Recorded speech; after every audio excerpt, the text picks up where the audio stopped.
Welcome to the 10 Great Dates. We are so excited that you have decided to go on this journey of 10 great dates. And date number 1 is choosing to prioritize your marriage. Which, choosing if you're doing the 10 great dates, marriage. I feel like you're already doing it. That's right. Right? You already gotten to this point. Congratulations. You're prioritizing We your are marriage. super excited for you. We did and went on every single 10 great date ahead of time. And so we have been through this journey. We've loved doing this journey. It. And we created some video documentaries, some video journaling, if you will, that we if you want to on watch each date. it. So if you want to watch it, you will want to watch it. Gentlemen, especially date 3, you want to keep an eye out for that one. And follow along with us. And it was fun. It was super fun. So follow along with us. We would love for you. They'll be at the end. The clips will come at the end of our dates. Yeah. As you journey with us through this, you're going to understand how cool these dates are and how they really even connected us closer together and taught us. And we're counselors by trade and by education. And so we felt like we were pretty good when we first got married. When we first got married. Yeah. Yes. And then we got married and then we had kids and we were realizing like, no, we just don't. But like, we don't really have it all figured out like we thought we did. And these 10 great dates, what's fun about these 10 great dates is they're fun. Yes. They're positive, but they also teach you a lot about yourself and one another, which was really cool about it. That's what I loved about it. Totally. It's a much more light-hearted way of approaching stuff that's sometimes difficult to talk about, sometimes difficult to learn, especially if it's new. But it's fun. It's a fun way to do it. And what's great, so if you go along in the book, so you can read, there's just short chapters for those non-readers, certain males. You're a reader. I'm a reader. And if you get this, if you have this DVD curriculum and you don't have the book, you're going to need the book. Because if you don't have the book, you can't do the dates because there's exercises, there's assessments, and there's a lot of teaching points that we're not going to cover because we don't need to reiterate everything that's in the book, but we're going to walk you through the key points and how we were impacted by it to help launch you on your dates. Yeah. So in the back, there's a dating guide, and there's a little, like for non-readers, there's a little chapter summary. It's like one paragraph, so you can get up to speed on what your wife has probably been reading all week. And or in our case, what I was reading all week. That's so true. Let's be honest. That is so true. I don't have time to read, really.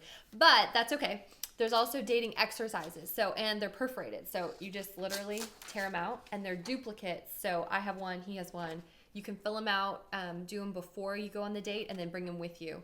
And it really just helps set the tone and prep you for the date. And I think build up the anticipation. Absolutely. It's been great. That's what's been huge to her is the anticipation. I need something to look forward to. Looking forward to the date. Doesn't everyone? It's been fun for her. Yes. Yeah. Oh, absolutely. Been fun for her? It's been what fun. About you? The anticipatory part of it is super fun for you. But it's more fun for you than it is me. The actual date is the most fun for me. Yeah. The anticipation of the date is as exciting as the date for you, I would say. Because it's like childlike, but yes, it's probably true. Yeah, I mean that's true. And so make sure that you're going through the book because it was super helpful for us. Yeah. When we went on our first date, we realized date one, we had hit a point in our marriage, as I mentioned. We talk about being marriage counselors and that kind of thing, or just counseling backgrounds. But we hit a small crisis in our marriage shortly after we had our first child, and probably the day we had our first child. Well, but we didn't know it then. About a month in, her parents were staying with us. We had a baby that was colic, acid reflux, and just not sleeping and screaming, and it was awful. And there was a point right after that her parents, I think they had just left. And you know how it is when people are staying with you to begin with, you're not truly connecting all that much. And then post-baby, it makes it amplifies that. Yes. And we were at a point where I can remember I walked in, we were in the hallway right outside our kitchen, and I went, and we were short with each other, and we were not connecting. And I can remember hugging Christy, and she just lost it. I mean, she just started crying. Yeah. And we had hit an ending. We had hit a point in our marriage. I think what I said was, I brutal. just don't feel like we're connecting anymore. That's what you said, yeah. I just don't feel like we're connecting anymore. And I don't even know who we are anymore. Yeah. It was a very new dynamic, being new parents. We also hadn't slept in literally weeks, probably. Mm-hmm. And I was lost in it. And for me, in my brain, I'm always thinking about, well, we'll get there. We'll fix this. Tomorrow we'll get there. Let's get through this season, and then we'll get there. And the reality is if you think that way, it's like going to the gym, right? Planning your New Year's resolution and going to the gym, and I'll start tomorrow, but tomorrow never comes. And when you prioritize the marriage today, choosing a high priority marriage today, it starts today, and it starts right now. And so for us, that was really crucial. That was a crucial moment for us beginning to prioritize today our marriage. But it's difficult because we obviously recognize seasons. Life happens in seasons, and that was a very difficult season for us. That's right. For those of you who are in the military and maybe one of your spouse is deployed, that is a very difficult season. But I think what we've learned, whether you're walking through kid pressures, if you're walking through financial pressures, work pressures, emotional or physical health pressures right now, there are times when obviously you can put maximum effort into your marriage. There are times it'll be minimum, and sometimes somewhere in between. And no matter what's going on in our relationships, we tend to get into protective mode.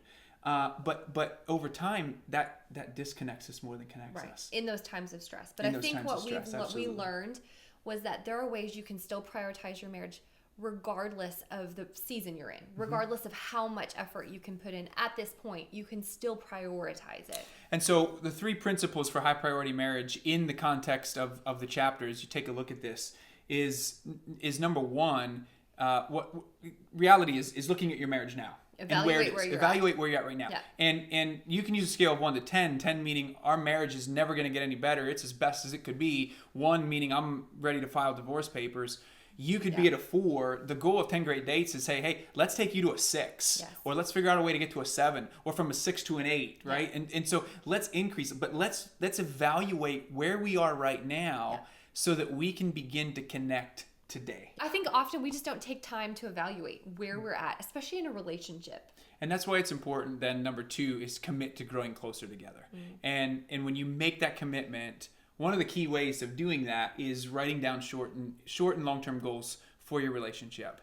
And as you're going to see throughout the 10 Great Dates, writing things down and getting them on paper is going to be crucial. Because when you put those short and long-term goals down on paper, it makes them realistic, and it gives you something to shoot for. I think it's so helpful because it makes the abstract concrete. It's in black and white. It gives you something to just tangibly go after, whereas relationships can often feel real fluid and there's not much, we're okay-ish. I'm not really sure. We'd love to be better. But this is a real concrete way to sort of move forward. Yeah. And then the third one is committing to staying close. Committing to practicing old skills, communication skills that you might have learned in the past, and then learning new ones, learning new ways to connect. And we're going to, as you go through the 10 Great Dates, that's what's so exciting about the 10 Great Dates is you learn new skills along the way. And we learned counseling skills in graduate school, but when you're in it, when you're into marriage, it's very different. Yeah. And so you're going to learn really cool ways to connect with one another in positive, fun ways throughout these 10 Great Dates that we're super excited that you're able to do. And so we went on this first date, which was super cool because, as you'll see in the clip, we went to one of our favorite restaurants. And this first date, when you do the exercise, it's a trip down memory lane. I love this one. And you go back to what connected you to begin with. Yes. And what makes you a strong team. Because in our wedding vows, and we didn't know this, we wrote our separate wedding vows, but I said to her, I will fight for you and not with you. And you said that I will be your teammate. That you'll be my teammate. And so we approach marriage as a team, and we didn't mean to be like sports analogies, but it worked. But it worked, and we love sports, and so it works out really well. When we went on that first date, there was a wedding taking place in a barn right outside of the restaurant that we went to. That was like. So we went outside and we danced, and so you can see that in the clip. Yeah. It was really, really cool. But we had literally just been talking about when we first met, and that was what was fun. Was neat. Yeah, we talked about our wedding. And then we walk outside, and there's literally a wedding taking place outside. It was really cool. But I think what's neat about it too is going back down memory lane, just going back to the beginning. We were different people. Like, I remember vividly what I thought, what I was nervous about. And it's just so cool to go back there and then see where we are now. Yeah. And You know? to focus on what unites you, to Yes. focus on what truly connects you The together. good. And looking at that. And so as you go on these dates, just a few guidelines, make sure you look at this in the book, but keep it positive, keep it fun, and be future oriented. Look towards the future. Don't look at the past. Don't dwell on past issues and This past is the stuff. only one where you'll talk about the past, but that's just how you met. But how you met, the Yeah. positives. We're focusing on the positives. And then also don't make this about, don't have conversation about the kids. There will be one date you can talk about the kids, but it's a twist. When you get to date number 8, which is really cool. Yeah. It's a twist. So don't talk about the kids. Don't talk about work. And don't talk about... In-laws. Boy, I didn't even... Don't talk about Don't your talk about in-laws. Talk about you and how you connect together. Yeah. So here, if you're interested, are a few clips from our first date.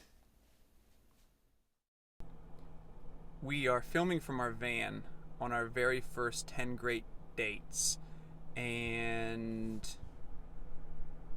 as we pulled in to the place that we're going to tonight, Christy? There happens to be a wedding going on, which I find ironic. Very ironic that there's a wedding going on while we are on our first Like, we couldn't even find somewhere to prioritize our marriage. And all of these lovely people right here are getting ready to go to a wonderful evening, beautiful day, wedding. And we're getting ready to go in and prioritize our marriage. And talk about how we met. And talk about how we met. And everything before we got married. What life was like. All way those back fun then. things. So Yeah, that was easier. we'll see you soon. We are on our date night, prioritizing our marriage. Yeah. And listen, we're kind of like hijacking this wedding reception. It's a wedding. Give it up for him, yo. Give it up for We're 10 gonna give great a little bit of a dates break at this time. We're gonna and invite weddings Lizzie's father to the dance floor. and marriage. Eric, would you please take the Oh, matter? it's the he's there. father. It's where it all begins, which is what we were just talking about. Our favorite part of our wedding. I know. And we were talking about our favorite part of our first year of marriage. Yeah, first, and then the last And 12 then months. the last 12 months, we were talking about that too. You know the song. Isn't this... Where you wanna go. This is so cool. We had such a great date. I mean, it was just our first one, but It was. it was really great. And I know you can't really see us right now, Like vaguely, maybe in the dark, but but we are listening to the wedding reception. And we're dancing outside of the wedding reception and kind of like wedding crashing in a we're way. totally wedding We're crashing. totally wedding I crashing totally right want now to sneak on this into that date. big, large barn tent thing. Is this life becomes all that you want to, your dreams big